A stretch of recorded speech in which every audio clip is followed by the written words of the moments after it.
तो hello student, इस lecture में हम बात करने वाले हैं जंक्शन फील्ड इफेक्ट ट्रांजिस्टर जेएफईटी के बारे में। इस लेक्चर में हम पूरी तरह से जेएफईटी को कवर करेंगे। इसमें हम क्या क्या स्टडी करने वाले हैं, इसका कंस्ट्रक्शन, इसकी वर्किंग, कैरेक्टरिस्टिक और साथ ही साथ इसके पैरामीटर। अब इसके पैरामीटर में दो पैरामीटर, ट्रांस कंडक्टेंस और एम्पलीफिकेशन फैक्टर, ये बहुत इंपॉर्टेंट होता है। इसको हम ड्राइव करेंगे कि इनका फॉर्मूला क्या निकलता है।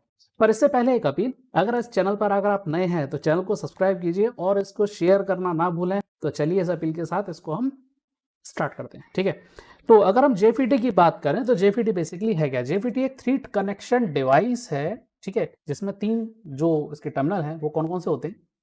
सोर्स होता है, ड्रेन होता है और गेट होता है। ठीक है, साथ ही साथ इसे हम वोल्टेज कंट्रोल डिवाइस भी बोलते हैं। इस वोल्टेज कंट्रोल में गेट का एक बहुत इंपॉर्टेंट रोल होता है। ये जो गेट हमने लिया हुआ है ये इसको कंट्रोल करने का काम करता है। क्योंकि हम गेट पर वोल्टेज अप्लाई करते हैं, इलेक्ट्रिक फील्ड अप्लाई करते हैं, इसी वजह से हम इसको बोलते हैं वोल्टेज कंट्रोल डिवाइस।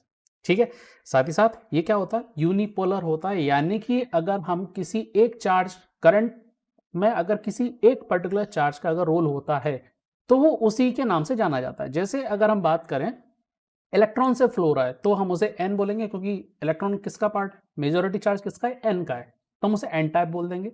और अगर वो होल्स की वजह से, यानी कि उस जेएफईटी में अगर करंट अगर होल की वजह से फ्लो हो रहा है तो हम उसे पी टाइप बोल देंगे।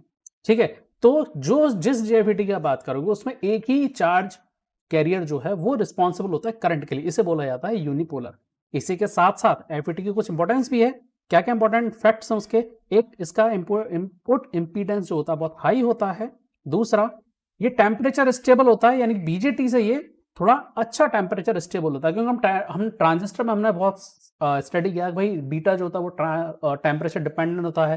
टेम्परेचर में अगर थोड़ा सा चेंज आए तो बीटा चेंज हो जाएगा, बीटा की वजह से हमारा ऑपरेटिंग पॉइंट जो है वो भी चेंज हो जाता है, जिसकी वजह से हम बाइजिंग को स्टडी करते हैं कि बाइजिंग स्टडी की जाती है ताकि उसमें टेम्परेचर स्टेबिलिटी लाई जा सके। पर उसके कंपैरिजन में एफईटी ज़्यादा टेम्परेचर स्टेबल होता है। और उसके बाद हम बात करें तो एफईटी का जो साइज है वो क्या है? बीजेटी से बहुत कम होता है। अब आप इलेक्ट्रॉनिक डिवाइस की बारे में सोचिए कि इलेक्ट्रॉनिक डिवाइस क्या होते हैं? छोटे होते जा रहे हैं। अगर हम उसकी साइज की बात करें बहुत छोटे होते हैं। तो ऐसे केस में हमें अगर नंबर ऑफ ट्रांजिस्टर अगर हमें ज़्यादा चाहिए परफॉर्मेंस के लिए तो उसका साइज छोटा होना चाहिए। यहाँ पर एफईटी का जो साइज है वो बीजेटी से बहुत छोटा होता है। इसी वजह से इसे क्या बोला जाता है कि ये जो है वो मोर सुटेबल है फॉर आईसीज। जो आईसी होती हैं उनमें जेएफईटी बहुत सुटेबल है क्योंकि इसका साइज बीजेटी से बहुत कम होता है। तो ये जो एक इंट्रोडक्टरी थ्योरी है वो आपको एक थ्योरी डेवलप करने में हेल्प करेगी। तो ये थ्योरी आपको याद होना चाहिए। अब हम बात करते हैं इसके टाइप की। ठीक है, तो टाइप क्या होते हैं? इसके दो टाइप हैं, एक एन चैनल एफईटी और दूसरा है हमारे पास पी चैनल एफईटी। तो कंस्ट्रक्शन में अगर आप एन सबस्ट्रेट ले रहे हैं और दो पी इस तरह से कनेक्ट कर रहे हैं कि अगर हम वोल्टेज इस पर अप्लाई करते हैं, सपोज हमने यहाँ पर वोल्टेज अप्लाई किया, यहाँ पर कोई भी वोल्टेज अप्लाई किया, तो इसका इफेक्ट इस पी पर भी होगा, इस वोल्टेज का इफेक्ट इस पी पर भी इक्वली होगा जितना इस पी पर होगा। ठीक है, तो ये क्या हमारे पास एन चैनल, क्यों? क्योंकि इलेक्ट्रॉन फ्लो करने के लिए हमारे पास ये एक इफेक्टिव एरिया है जो एन मटेरियल का बना हुआ है। इसका मतलब करंट जो फ्लो होगा वो इस एन पार्ट में फ्लो होगा, इसी वजह से इसको बोलते हैं हम एन चैनल जेएफईटी। वहीं अगर हम पी चैनल की बात करें तो यहां पर मटेरियल जो हमने लिया हुआ है, सबस्ट्रेट जो लिया हुआ है वो पी लिया हुआ है। इसका मतलब इसमें जो करंट फ्लो होगा वो किसकी वजह से होगा? होल की वजह से होगा। और एन चैनल में किसकी वजह से होगा? इलेक्ट्रॉन की वजह से होगा। ठीक है, तो यहां पर मेजॉरिटी चार्ज कौन से? इलेक्ट्रॉन है। यहां पर मेजॉरिटी चार्ज कौन से? होल है। और यहां पर करंट एक ही चार्ज की वजह से फ्लो हो रहा है, इसलिए हम इसको बोलते हैं यूनिपोलर, जो हमने भी पहले बात की थी इसकी। ठीक है, तो ये जो कंस्ट्रक्शन है ये कंस्ट्रक्शन है एन चैनल के लिए और ये जो कंस्ट्रक्शन है ये है पी चैनल के लिए। ठीक है, तो ये दो टाइप हो गए। साथ ही साथ इसका सिंबल भी आपको पता होना चाहिए। ये सिंबल है, अगर इस पार्ट में ये पार्ट किसको शो कर रहा है? गेट को शो कर रहा है। ये वाला पार्ट किसको शो कर रहा है? ड्रेन को शो कर रहा है, ये वाला सोर्स। तो डी यहां पर जो लिखा हुआ है, डी का मतलब है ड्रेन, गेट का मतलब, जी का मतलब है गेट और एस का मतलब है यहां पे सोर्स। ठीक है, गेट, सोर्स एंड ड्रेन। तो ये हमारा गेट, सोर्स और ड्रेन, तो ये तीन टर्मिनल है इसमें। यहां पर अगर कंस्ट्रक्शन की बात करें तो यहां पे क्या बन जाएगा? ये गेट बन जाएगा, ये हो जाएगा ड्रेन और ये हो जाएगा सोर्स। तो सोर्स जो है वो क्या काम कर रहा है? इलेक्ट्रॉन्स को इंजेक्ट करने का काम कर रहा है, यानी कि चार्जेस को सप्लाई करने का काम कर रहा है। वहीं गेट इसे कंट्रोल करने का काम करेगा, ड्रेन इन चार्जेस को कलेक्ट करने का काम करेगा, यानी कि सर्किट कंप्लीट करने में ड्रेन एक अहम भूमिका अदा करेगा इसमें। ठीक है, समझ में आ गया। सेम अगर हम पी टाइप की बात करेंगे तो ये गेट, ये सोर्स और ये ड्रेन, इस तरह से ये यहां पर ये काम करेगा। ठीक है, तो ये हो गया हमारा कंस्ट्रक्शन। अब हम बात करते हैं इसकी वर्किंग की। ठीक है, तो वर्किंग कैसे होगी, हम इसमें एक ले लेते हैं। क्यों? क्योंकि अगर हम देखें, गौर से देखें, तो यहां पर P है, P टाइप में N है, जहां पर N है वहां पर P है, यानी कि ये हुआ कि भाई आप एक JFET की वर्किंग को अच्छे से समझ लो। दूसरा क्या है, जस्ट आपको उसमें वर्ड्स चेंज करने हैं।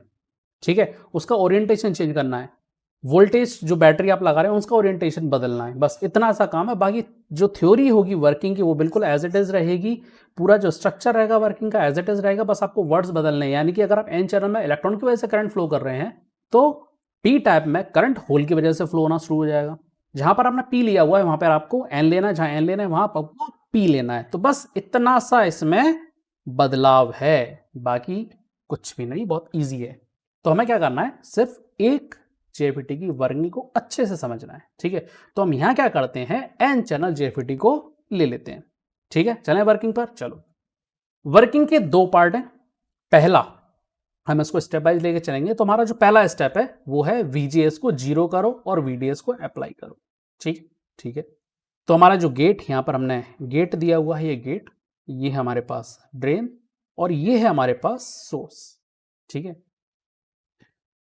गेट, ड्रेन और सोर्स। अब यहां पर हमने G और S के बीच में जो वोल्टेज दिया हुआ है वो हमने क्या कर दिया है, 0 कर दिया है।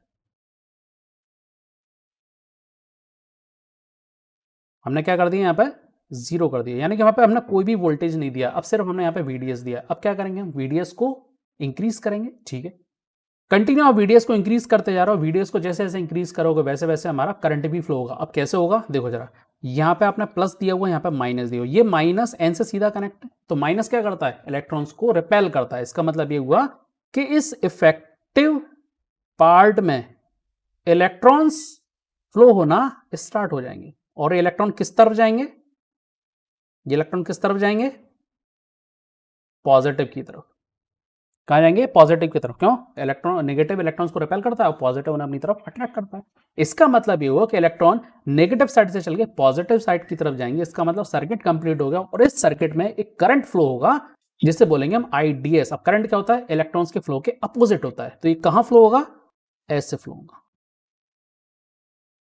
ये करंट मिलेगा हमको IDS। ठीक है, ये करंट मिलेगा हमको IDS, ड्रेन से सोर्स की तरफ। कहानी क्लियर हो गई यहां तक। ठीक है, अब आप क्या कर रहे हैं, VDS को कंटिन्यू बढ़ाते रहे हैं। तो क्या होगा, जरा ये देखो कि पूरा का पूरा एन साइड में ही इलेक्ट्रॉन फ्लो कर रहा है, यानी कि ये ओमिक प्रॉपर्टी को शो कर रहा है। तो करंट लीनियरली इसमें राइज करेगा। अब इसके कैरेक्टरिस्टिक की बात कर रहे हैं। ये जो पूरी तरह जो कैरेक्टरिस्टिक कौन सी है, आउटपुट कैरेक्टरिस्टिक है। ठीक है, क्योंकि हम आउटपुट साइड की बात कर रहे हैं, इनपुट की हम बात नहीं कर रहे। ठीक है, तो हम यहाँ पे इसको थोड़ा सा बता देते हैं कि ये कौन सी है, आउटपुट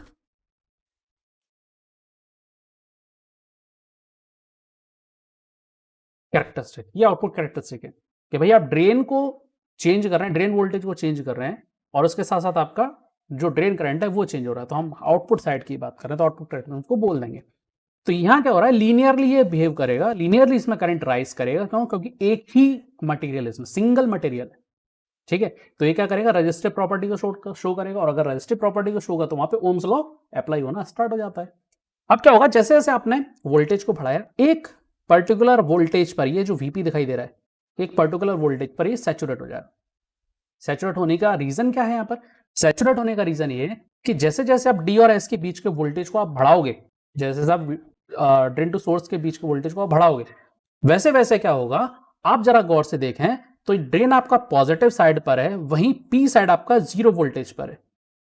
ठीक है, इसका मतलब हमारा जो N मटेरियल है या जो N टाइप मटेरियल है वो P टाइप मटेरियल के कंपैरिजन में मैक्सिमम वोल्टेज पर है और आपका जो गेट है, जो P मटेरियल है, वो कंपैरेटिवली लो वोल्टेज पर है। तो ये क्या जनरेट करेगा, एक रिवर्स बाइसिंग इफेक्ट को यहां पर जनरेट करना स्टार्ट कर देगा। अब हमें पता है कि अगर रिवर्स बाइस इफेक्ट अगर जनरेट होता है तो डिप्लीशन रीजन बनना स्टार्ट हो जाती है। ठीक है, अब जो वोल्टेज हमने इस पर कनेक्ट किया वही सेम हम यहाँ पर इफेक्ट ले रहे हैं, यानी कि जीरो वोल्टेज दोनों पे, यानी कि दोनों पे कोई भी वोल्टेज नहीं है, तो डिप्लीशन रीजन बनेगी। अब ये जो डिप्लीशन रीजन बनेगी वो अनइवन बनेगी। कैसे बनेगी? ये कुछ इस तरह से बनेगी। ठीक है, कैसे आएगी ये कुछ इस तरह से आएगी, ये कुछ इस तरह से बनेगी। तो जहां पर मैक्सिमम वोल्टेज है वहां पर डिप्लीशन रीजन की विड्थ मैक्सिमम होगी, जहां पर मैग्नीट्यूड वोल्टेज का कम है पर डिप्लीशन रीजन की जो विड्थ होगी वो थोड़ा कम बनेगी। तो ये सुनने में बड़ा अटपटा है, पर हम इसको देखेंगे, इस फिनोमेना को हम देखेंगे कि ऐसा हो क्यों रहा है कि भाई डिप्लीशन रीजन जो है वो अनइवन है, कि कहीं पर मैक्सिमम है, यानी कि जहां पे हाई वोल्टेज है वहां मैक्सिमम है, जहां लो वोल्टेज है वहां पे मिनिमम है। विड्थ की बात करूं, विड्थ डिप्लीशन की मिनिमम है। ठीक है, चलो पहले अभी इसको समझते हैं। क्लियर है यहां तक? तो यहां पे सैचुरेट हो जाएगा। अब क्या होगा कि यहां पर आपका जो डिप्लीशन रीजन की वजह से आपका जो इफेक्टिव बेस जो विड्थ है वो कम हो गई, तो यहां पर करंट जो होगा वो आपका सैचुरेट हो जाएगा। तो अब जो करंट होगा किस मोड में जाएगा? सैचुरेशन रीजन में, यानी कि एक टाइम तक ये अब ये क्या होगा? कांस्टेंट, यानी कि अब इससे ज्यादा आप चार्जेस को वहां से कलेक्ट नहीं कर सकते, यानी कि अब करंट इससे ज्यादा इसमें फ्लो नहीं होगा। पर स्टिल अगर आप वोल्टेज को बढ़ाते जाते हैं और एक लिमिट से बाहर जाते हैं तो किस में चला जाएगा? ब्रेकडाउन रीजन में चला जाएगा। तो जेएफईटी के आउटपुट कैरेक्टरिस्टिक में 3 रीजन होते हैं, पहला ओमिक रीजन, ठीक है, दूसरा सैचुरेशन रीजन और तीसरा ब्रेकडाउन रीजन। उम्मीद है वर्किंग इसकी आपको समझ में आई होगी। अब हम ये जो वीपी है इसका नामांकरण कर देते हैं। ये जो वीपी है इसे बोला जाता है पिंच ऑफ वोल्टेज, इसे बोला जाता है पिंच ऑफ वोल्टेज। ठीक है, ये वो वोल्टेज है, यानी कि ये किसका वोल्टेज है? Drain to source, VDS is equal to VP, यानी कि VDS वोल्टेज की वो वैल्यू जिस पर हमारा करंट सैचुरेट हो जाता है, जिसे हम IDSS से रिप्रेजेंट करते हैं। वो वोल्टेज यानी ड्रेन टू सोर्स टर्मिनल के बीच का वो वोल्टेज जिस पे हमारा करंट सैचुरेट हो जाता है, उस वोल्टेज को हम बोलेंगे पिंच ऑफ वोल्टेज। ठीक है, और VDS की वो वैल्यू जिसको आप लिमिट से बाहर ले जाएं और हमारा जो जेएफईटी है वो ब्रेकडाउन रीजन में चला जाए, उसे बोलेंगे हम VBR, यानी ब्रेकडाउन वोल्टेज। इस वोल्टेज पे क्या होगा? हमारा जेएफईटी ब्रेकडाउन रीजन में चला जाएगा, यानी कि इस पर जो डिप्लीशन रीजन है वो पूरी तरह से क्या हो जाएगी? डिप्लीशन क्या हो जाएगी? पूरी तरह से इसको ओवरलैप कर लेगी, जिससे एक करंट लार्ज अमाउंट में वहां से फ्लो होगा, जिसे हम बोलेंगे ब्रेकडाउन रीजन। क्लियर है यहां तक? चलो अब हमने बात की थी इस फिनोमेना की कि भाई ये जो डिप्लीशन रीजन जो है वो अनइवन मिल रहा है, कि कहीं पे ज्यादा है कहीं पे इसकी डिप्लीशन रीजन की विड्थ कम है, ऐसा क्यों? ठीक है, अब हम आते हैं इसी फिनोमेना पर। वे फिनोमेना बोलता है कि भाई हमने बात की अभी एन टाइप मटेरियल की। अब भाई थ्रू आउट द रीजन हमारा जो एन मटेरियल वो कांस्टेंट है, ठीक है, एक ही टाइप का बना हुआ है। इसका मतलब ये हो कि हर पॉइंट पर इसका रेजिस्टेंस का होगा वो सेम होगा। तो हम यहाँ पर रेजिस्टेंस मान लेते हैं कि यहाँ पर रेजिस्टेंस सेम आर होगा, यहां भी क्या होगा? आर होगा, इस पर भी आर होगा और इस पर भी आर होगा। अब यहां पर आपने क्या लगा रखा है? डी आपने यहां पे अप्लाई कर रखा है, यहां पे नेगेटिव है। इसका मतलब एक करंट इसमें फ्लो हो रहा है, कहां से कहां तक? ड्रेन से सोर्स एक करंट, ड्रेन से सोर्स एक करंट फ्लो हो रहा है, जिसे हम बोल रहे हैं IDS।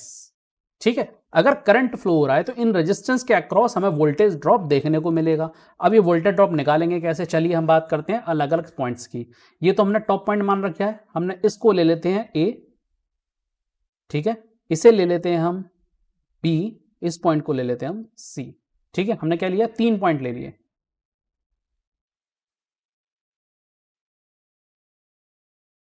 चेंज कर लेते हैं इसका हम कलर।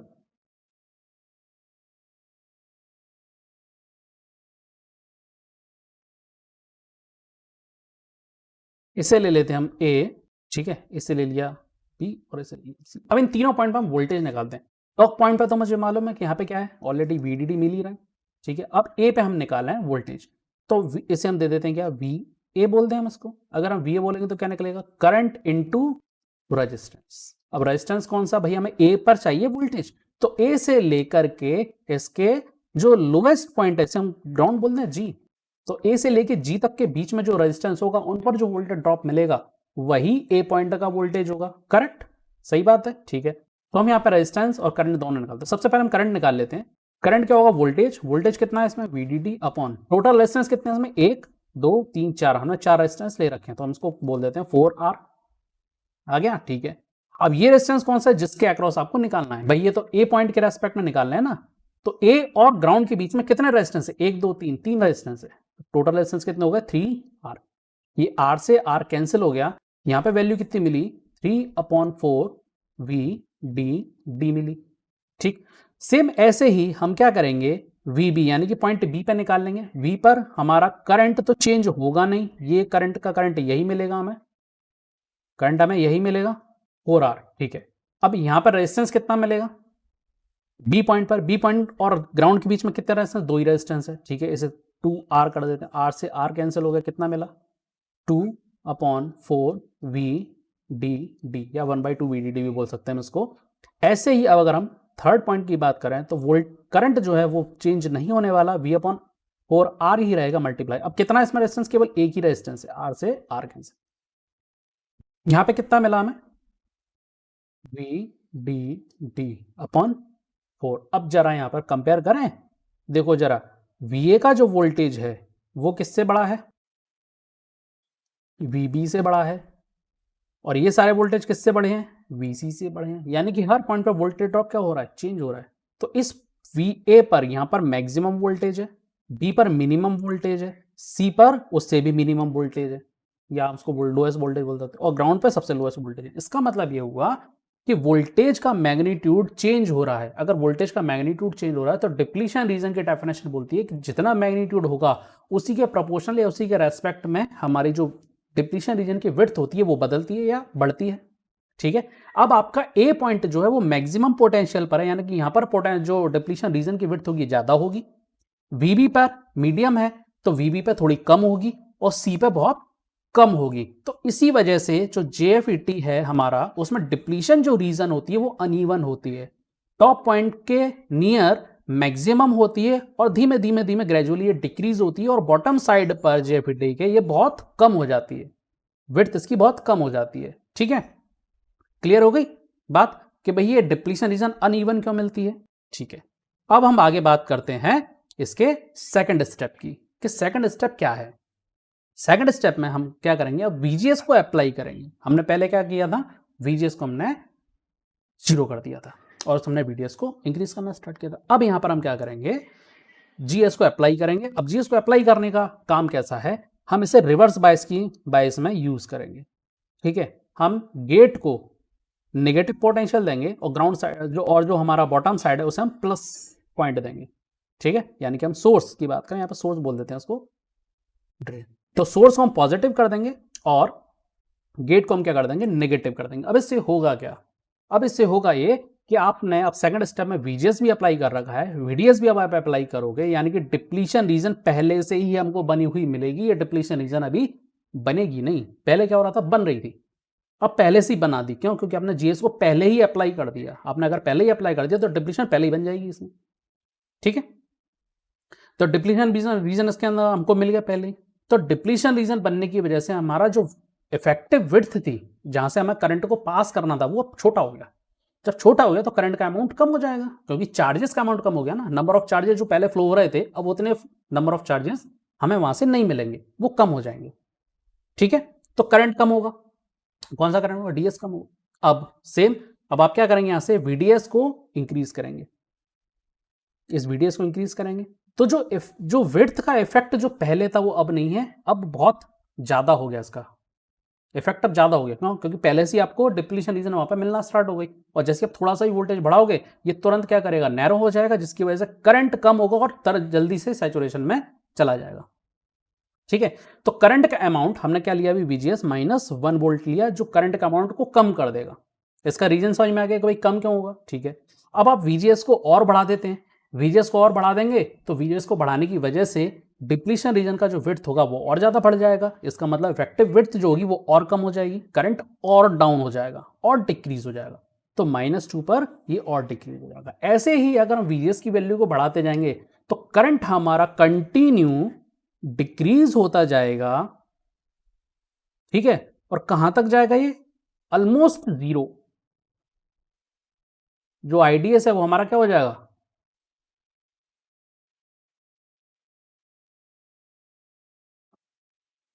ITS ऑलमोस्ट जैसे जैसे आप VGS की वैल्यू को बढ़ाते जाएंगे, ये ड्रेन टू सोर्स करंट हमारा कंटिन्यू डिक्रीज होता जाएगा और 0 तक जाएगा। ठीक है, कहानी क्लियर हो गई। तो ये हमारी आउटपुट कैरेक्टरिस्टिक 2 स्टेप में हमें से पढ़ना है। पहली स्टेप, जब हम VGS को 0 रखेंगे तब क्या होगा। उसके बाद जब हम VGS को अप्लाई करेंगे, यानी कि हमें VGS को कांस्टेंट रखना पड़ेगा और VDS को बढ़ाना पड़ेगा, तभी हम आउटपुट कैरेक्टरिस्टिक को देख पाएंगे, यानी कि ये आउटपुट कैरेक्टरिस्टिक हमको तभी मिलेगी। ठीक है, तो ये दूसरा स्टेप। इस 2 स्टेप में आपको इसकी वर्किंग को समझना है और समझाना है। ठीक है, क्लियर हो गया यहां तक बात। चलो अब जरा इसको देखें, इस गौर से इस रीजन को देखें। ये रीजन कौन सा है, ये ब्रेकडाउन रीजन है। ये जो आ रहा है ये ब्रेकडाउन रीजन है। हर एक वोल्टेज के रेस्पेक्ट में ब्रेकडाउन रीजन जो होगा या ब्रेकडाउन वोल्टेज होगा वो क्या हो जाएगा, बदल जाएगा। ठीक है, तो मैक्सिमम गेट वोल्टेज पे जो ब्रेकडाउन वोल्टेज होगा वो जल्दी आ जाएगा।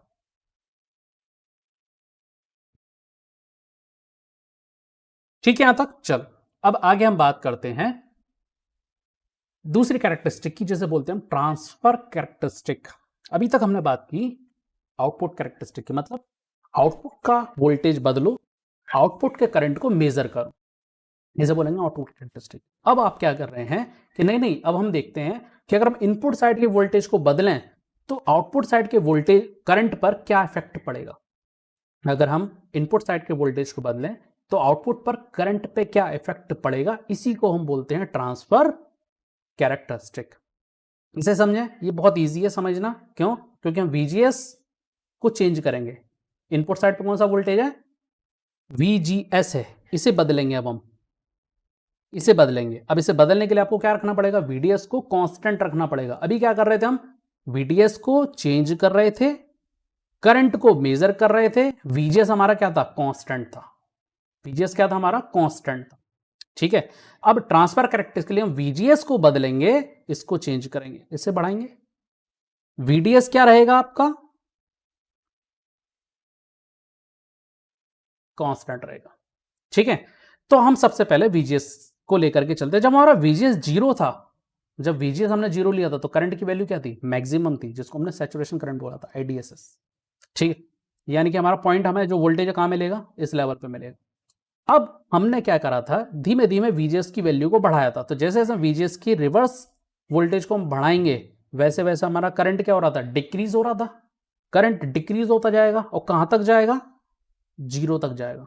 जो हमने बोला था ना कि जब VGS को आप बढ़ाते जाओ तो डिप्लीशन रीजन बढ़ती जाएगी, जिसकी वजह से करंट आपका कम होता जाएगा। कहां तक जाएगा, 0 तक जाएगा। अगर इस पॉइंट पे आपका करंट 0 हो जाता है, यानी कि आपका जो JFET कहां चला गया, कट ऑफ रीजन में चला गया।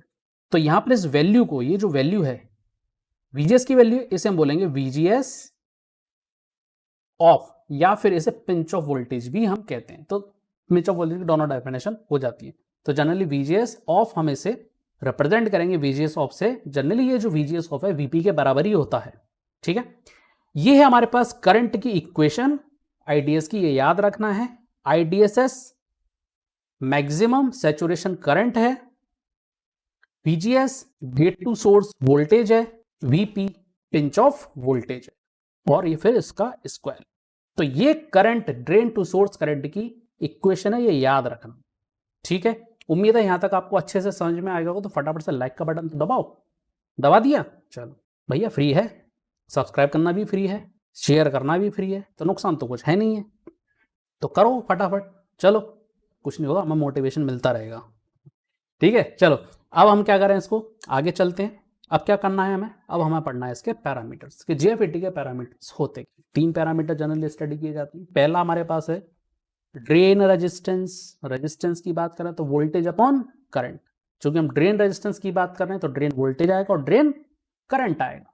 अब चूंकि इसमें चेंज आएगा, ठीक है, चेंज आएगा तो हम क्या बोलेंगे इसको, change in VDS, change in IDS। Condition आपका VGS जो होना चाहिए वो कांस्टेंट होना चाहिए। आप इसे डेल से भी रिप्रेजेंट कर सकते हैं। ये हो गया हमारा ड्रेन रेजिस्टेंस। ठीक है, या ड्रेन टू सोर्स रेजिस्टेंस भी हम इसको बोलते हैं।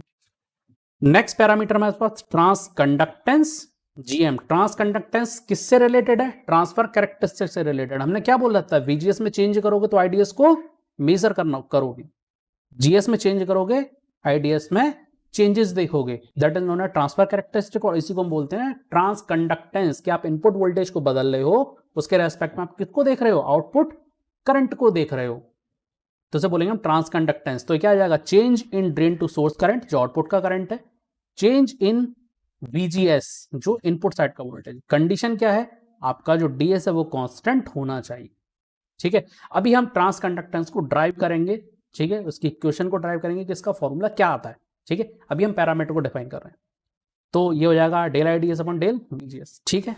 अब आते हैं हम एम्प्लीफिकेशन फैक्टर पर। एम्प्लीफिकेशन फैक्टर मतलब output upon input, output upon input. अब यहां पर वोल्टेज के रेस्पेक्ट में बात कर रहे हैं, तो आउटपुट का वोल्टेज क्या है, VDS है, इनपुट का वोल्टेज क्या है, GS है। तो चेंज इन आउटपुट वोल्टेज मतलब change in VDS divide by change in input voltage मतलब GS, gate to source voltage.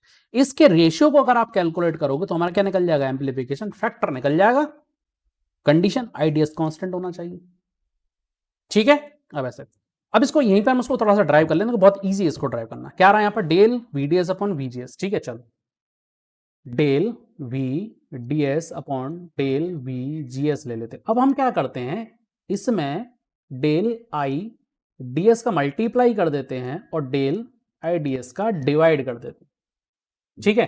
क्या मिलेगा इससे हमको फैक्टर, हमको यहां से एक फैक्टर मिलेगा, इसको हम रीअरेंज करेंगे तो हमें कुछ फैक्टर्स मिलेंगे, VDS अपॉन डेल IDS, इसको ऐसा लिख लेते हैं, del IDS upon del VGS, इसको हम इस तरह से रीअरेंज कर लेते हैं। अब जरा इस फैक्टर को देखो, ये फैक्टर क्या है भाई, ये फैक्टर तो हमको RD शो कर रहा है, ठीक है, और ये वाला जो फैक्टर है ये क्या शो कर रहा है, ये सब GM शो कर रहा है। इसका मतलब हमारा जो एम्प्लीफिकेशन फैक्टर है वो किसके बराबर आएगा, RD इंटू GM, यानी कि drain resistance into transconductance के बराबर आएगा। तो हम यहां लिख सकते हैं इसको RD GM। तो यहां से हमें एम्प्लीफिकेशन फैक्टर क्लियरली मेजर हो जाएगा, क्योंकि हमें ये दोनों वैल्यू हम कैलकुलेट कर सकते हैं, एक हमें गिवन होगी, दूसरी हमें निकालनी पड़ेगी, यानी कि RD और GM, ठीक है। तो एम्प्लीफिकेशन फैक्टर हमारा आ गया। अब मुद्दा क्या है, मुद्दा है हमारा ये ट्रांस कंडक्टेंस का फॉर्मूला, ये ड्राइव कैसे होगा। अब हम ऐसे ड्राइव करने वाले हैं, ठीक है, करंट ड्राइव। चलो, तो सबसे पहले फॉर्मूले की बात करें तो क्या बोल रहा है, IDS अपॉन VGS, ठीक है सब, GM is equal to del IDS upon del VGS। यहां पे क्या हम IDS जो करंट की इक्वेशन है उसे रख सकते हैं, उसकी वैल्यू को हम पुट कर सकते हैं, हाँ बिल्कुल कर सकते हैं। क्या थी इक्वेशन इसकी, IDSS 1 minus VGS upon VP का स्क्वायर, ये था। अब यहां पे GS है, ये GS यानी कि इक्वेशन किस पे डिपेंड कर रही है, GS पे डिपेंड कर रही है। डिफरेंशियल भी किसके रेस्पेक्ट में निकालना है, GS के रेस्पेक्ट में निकालना है, तो बस निकाल दो इसको। क्या आएगा, स्क्वायर है तो स्क्वायर को बाहर कर दो, IDSS कांस्टेंट हो जाएगा, ठीक है।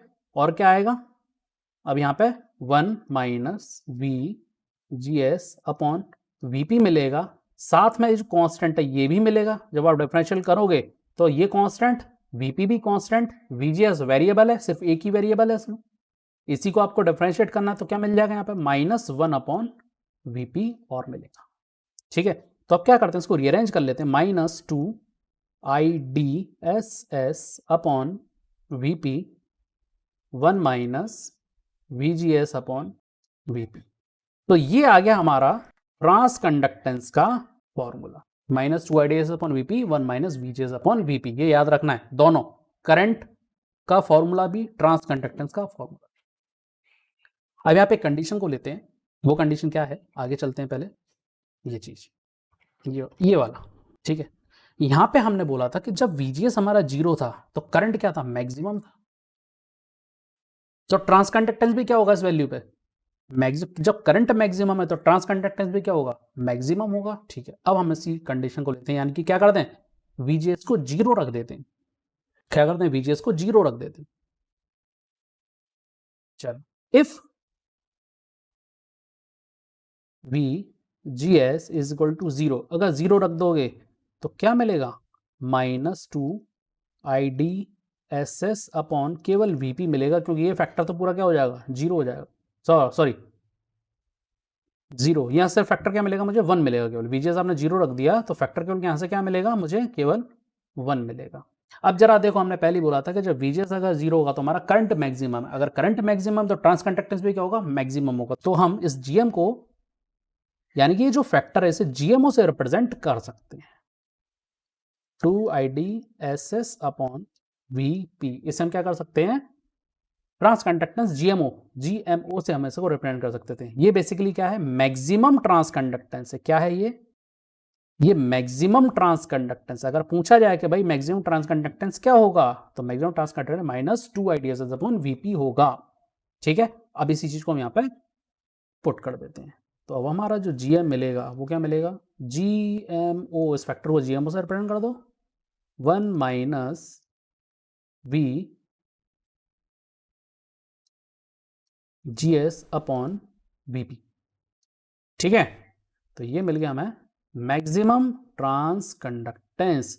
तो इस लेक्चर में हमने सारी चीजों को हमने कंप्लीट कर दिया, कंस्ट्रक्शन, वर्किंग, कैरेक्टरिस्टिक और साथ में इसके पैरामीटर्स। ठीक है, तो उम्मीद है ये वीडियो आपको पसंद आया होगा, समझ में आया होगा। तो फटाफट से वीडियो को लाइक करो, शेयर करो और चैनल को सब्सक्राइब करना मत भूलना।